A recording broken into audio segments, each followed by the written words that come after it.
Waiting na kami guys. Pasakay na kami rito sa Togo, ferry boat. 5:30 pa eh. Maaga pa ngayon. Anong oras pa lang ba ngayon? Quarter to 12 pa lang guys. 5:30 ang alis ng barko. Pero at least 4 hours or 5 hours ahead ka kailangan. Kasi marami. Tulad ko guys, senior ako. Hindi ako basta makapasok agad. Dadaan pa muna ako sa doktor. May doktor sila dito para sa mga senior. I-check ka muna kung may maintenance ka, high blood ka o anything. Bago kami nakapasok dito, i-scan pa yung ticket mo, ipa-xerox mo. Marami pa talagang gagawin guys. Ito. Wala namang bayad dito. O nga, kaya ito, relax na kami, dito na kami. Nung papunta kami dito, airplane naman guys, airplane. Kaya, yun naman, kinulang ko yung airplane. Dito naman, barko naman kami ngayon. Kasi guys, biglang nagmahal yung ticket. Dahil nga sa giyera. Giyera sa Middle East. May giyera doon sa Middle East. Kaya, ang mahal na ng mahal na ng ticket. Oo. 10K halos, 10K yung sa barko. Kaya sa aeroplano. Kaya sabi ko, magano na lang kami boat. 5,000 plus lang sa boat.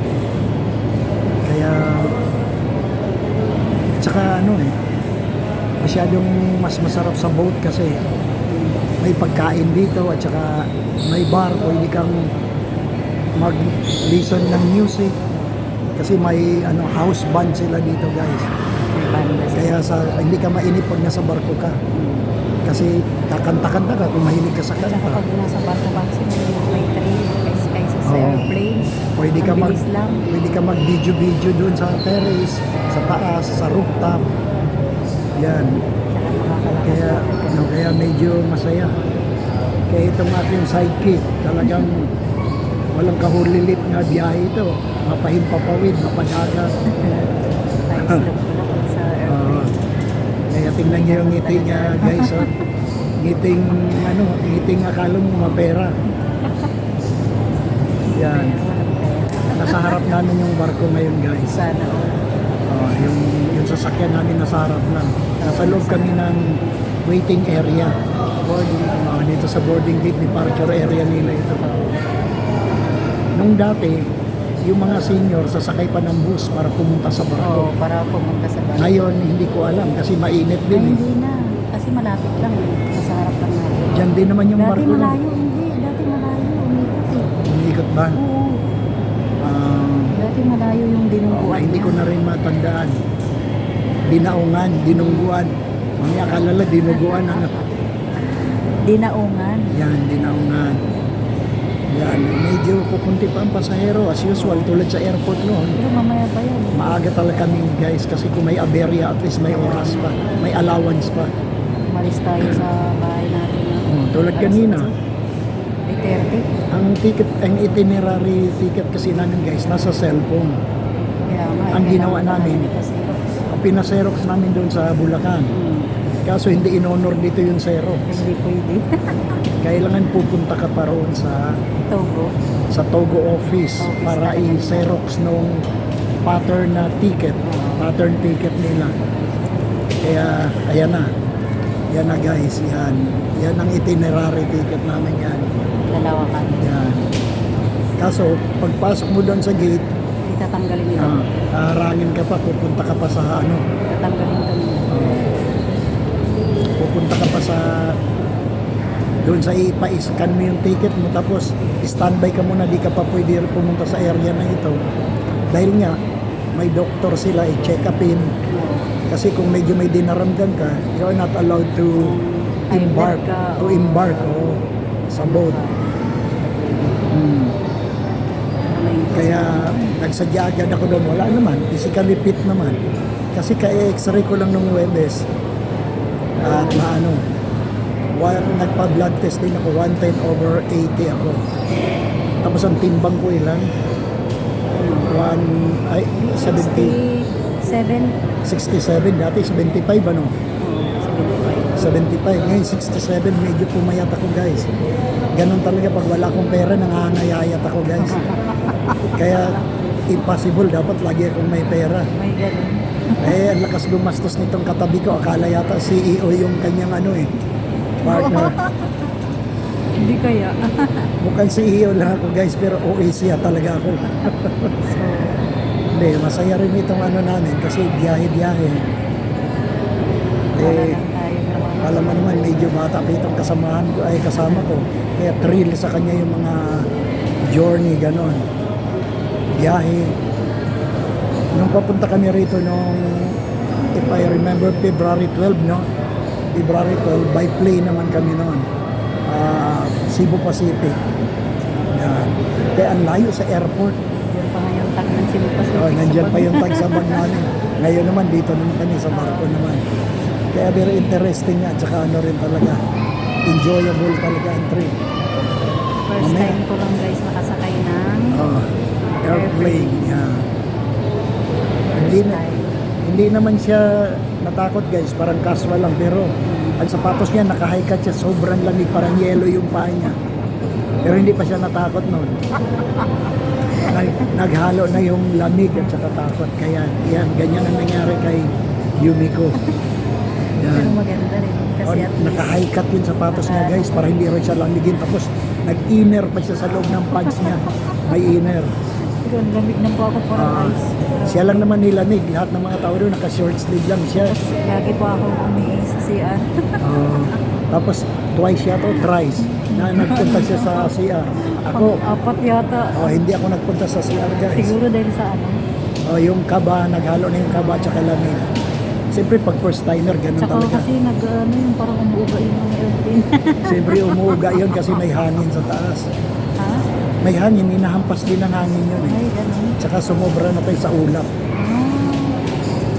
Kaya Kaya, guys, parang makita mo na lang yung sasakyan. Tapos puro mega love shout out sa lahat ng mga kakolab natin dyan, yung ating mga teammate.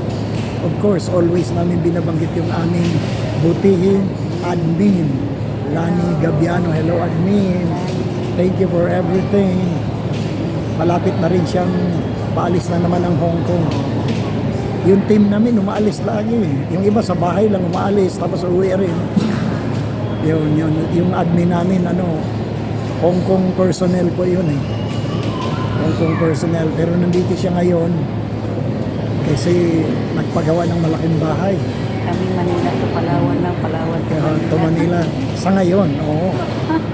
Baka next Japan. Ay, who knows? Nobody knows, di ba? If God forbid, Hong Kong. nobody knows the future of a person. Malay mo, Hong Kong or Japan. Oo, masarap. Masarap ang biyahe ng ano. Dito kami ngayon guys, ano pa lang, Wala pa masyadong konti tao pa. guys. Konti pa lang ang tao kasi mga 5:30 pa eh. Yung iba to, clock pa pupunta dito, 3 o'clock ka na. Kasi 5:30 pa. Kami. 5:30 ang alis ng bahay. Kaya nag-early kami guys kasi ang layo ka na amin, Bulacan. Ipupunta ka rin sa Maynila, Tondo. Tondo ito guys, dito sa North Harbor, ang layo. Marami kang dadaan ng lugar. Ilang oras tayo nagbahay? Mga 2 oras na tayo. Mahigit, mahigit. Kasi alas 8 tayo umis. Dumating tayo dito ng mahigit na. Halos 3 hours. More or less 3 hours. Pero thanks God guys, wala namang aberya. Walang aberya, nakarating kami ng maayos. Hindi na kami nagpalipat-lipat pa ng sasakyan. Mahirap mag-commute. Yun lang ang problema guys kasi nakaano lang kami, paajero guys. Naka-paajero lang. Kaya ganyan. Pero sa lahat ng mga YouTuber, Yan, mga YouTubers, yan. yung mga sumusupport kayo, Tama, yan. Itong katabi ko guys, actually hindi talaga ito YouTuber, ito? Reels and TikTokers, yan. Reels ito. Isang araw pag may nakita kayong nagpapalag-palag dyan sa harap ng camera, alam nyo na guys, yan si Yumiko Saichi. Yan. Yan, may reels po siya. Sa akin po, Oneram 854 ako. Just want to support my YouTube account. Marami. Huwag lang po kayo mga Oneram 854 lang po. Yan. Ng mga solid supporter. Yan, waiting kami. Yan, nandyan lang yung barko sa harap namin, guys. Kaya lang nakaharap kasi hindi magandang kunan yung ulong nandito eh. Dati malayo eh. Ayun guys, oh. Kunan mo doon, banda. Doon kasi sa tabi. Doon. Hindi, harap mo yung camera doon.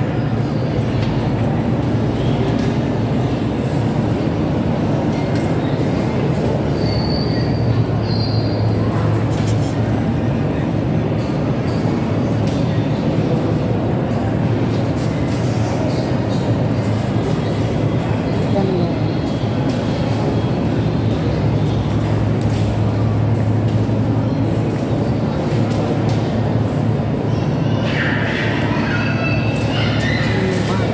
Ayun, nakita nyo na yung boat na sasakyan namin.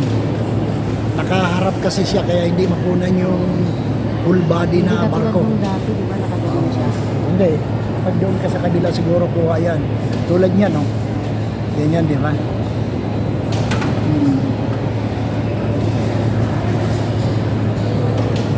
Maganda Wala sa pa. dapat. Di ba nung bumiyahe tayo dati? Maalam. Pag nandito ka sa loob, guys, di ka na pwedeng lumabas-labas. Hindi ka na pwedeng Oo, kasi yung ticket mo kasi na nilagyan na nila ng timbre, na timbre yan na. Oo, pwede mo lumabas. Oh, pwede mo magpaalam, basta dala mo yung ticket mo lagi. Oh. Diyan pa lang bibigyan. Kaya lang maganda yung nandito ka na, safe ka na dito sa loob.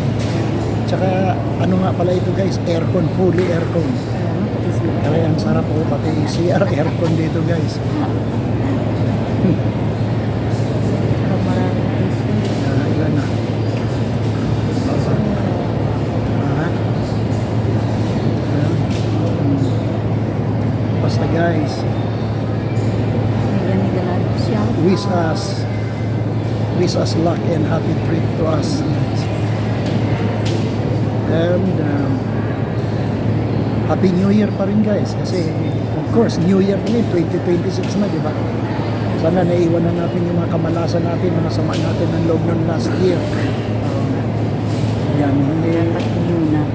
hindi ko masyado nabigyan ng pagkakataon na batiin kayo ng Happy New Year guys. Happy New Year, kaya lang Happy Valentine's hindi, pa nga. hindi pa naman late eh. Happy New Year, Happy Valentine. 3 kids nga pala. Guys, see you. Bye-bye. See you soon.